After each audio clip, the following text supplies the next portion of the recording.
I thought you had a great take. It was sort of a double take. It was sort of a 1-2 take on the politics thing, but it was more of a general thing. It was, Biden has really fallen apart, to be honest, and it was revealed to people in the debate. And you were talking about, and I'm going to butcher the actual take, people. Like, Colin did a better job. I'm recapitulating here, so I apologize. But you were talking about how there had been this reluctance to admit it, because in politics, people have a reluctance to criticize when performance isn't up to snuff. And there's this tribalism.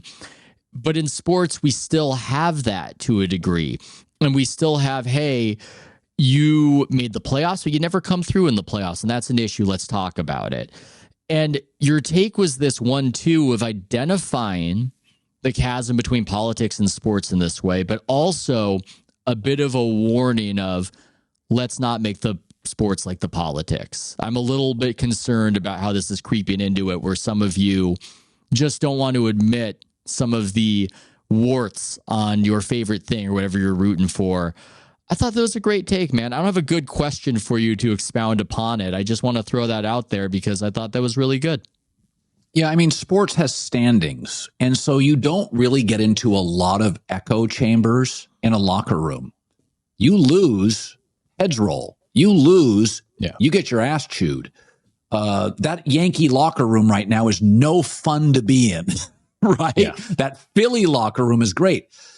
Politics is all echo chambers. Even when the polling's bad, there is a belief that, hey, we're on the right side of history. America will figure it out. We're going to support Joe. Sports doesn't have that. We've got salary caps, standings, a game the next night. You win, you lose. And so everybody knows the score. There's a lot of, in politics, even when you lose an election, it's rigged. How many people, political pundits, ever go on the air and say, yeah, wrong, whiffed completely?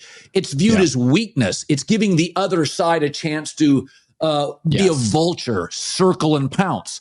And so with Joe Biden, they should have been having very hard conversations 3 years ago. I mean, there was cognitive decline going into the election. I mean, I've talked to athletic directors who have great football coaches. They have a list in their desk of 4 possible coaches to hire if they go on a 3-game losing streak, right? In politics, it's this constant reassurance. We've got the right guy. We're on the right side of history. Don't trust the polling. And instead of just having really hard conversations about Joe Biden, and nobody should be president, in my opinion, in their 80s. It's such a taxing job. The argument I made, Obama went into the White House and was spry and young and bouncy. It came out with gray hair and fatigued and exhausted. Remember, he disappeared for about 6 weeks. Like, I'm going to go to a beach and hang out with my family. So this was obviously, there should have been really hard discussions, but people tend to go to their camps in politics. And one of the things I said that I love about sports is we don't do that.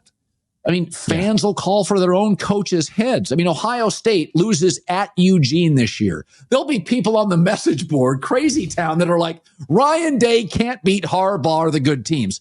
That's healthy. The debates, the introspection, the self-criticism, it's what makes sports great, not denying what you saw happened. And that's what I like about sports. I like sometimes it's harsh. It feels a bit mean-spirited. I think that's incredibly healthy. I completely agree. Just wholeheartedly agree. And, you know, I'm in some of these weird circles because I'm in that Substack universe, and I will sometimes be at some sort of dinner and talk to somebody who writes politics, and they might have a very condescending attitude to this world that we're in and sports. They might even call it sports ball. And I get it. This is the toy department of human events, as Pat Riley has called it. I understand that. But I would argue that there is a validation to any serious pursuit of excellence. It's something that you can learn from. It's something that you can be inspired by. And while sports might not matter, there is just something to the human endeavor of taking it seriously and having those results, having that scoreboard. And yes, feelings can get hurt. It's sad to see Bill Belichick pretty much unceremoniously pushed out. Same with Pete Carroll with the Seahawks when they reach a certain age. But there's also a beauty in that this matters and we're taking it seriously. And it's ironic that where it should matter, where it is serious in politics, nope, it's what you're saying. It's a lot of echo chamber, a lot of cult of personality, a lot of people reassuring themselves of things that aren't so. But that's just the case for whatever reason. Sports, people are taking it seriously and trying to be the best. Politics, it just seems like something else is happening. Yeah, sports is it's politics. The difference is it's election day every day. There's a game. Every Sunday is election day. Somebody told me this years ago when I got into this business, Colin, you're in politics. They're just voting on you every single day. They're turning you on, they're turning you off. And in politics, maybe it's because, you get, every 4 years, you have the big election and you talk yourself in and out of things. But the Democrats are in the position they're in because they've run a very poor campaign. It's the same reason Hillary Clinton lost. She stopped campaigning and Trump was hyper aggressive. He was on TV every night calling radio shows. I've said I'm not a Trump fan. I worry about more immunity on the Supreme Court ruling. But it is easy to just roll your eyes and say, America just doesn't know what they're doing. But the Democrats are in this place because of the Democrats. Their messaging is poor, an unwillingness to have hard conversations about Joe Biden, and not like reaching out. It's really interesting, and I tend to lean left more than right, but it's really interesting. When I can remember, I had a conservative dad, business guy, a local optometrist, loved Reagan, loved the way he tied his knots, the way he dressed, the way, all that stuff. And it was back in those days, if you attacked the government or were outspoken, you were like a hippie, you were a rebel, you were trouble. And it's really interesting when people push back, conservatives and moderates push back on the vaccine and COVID.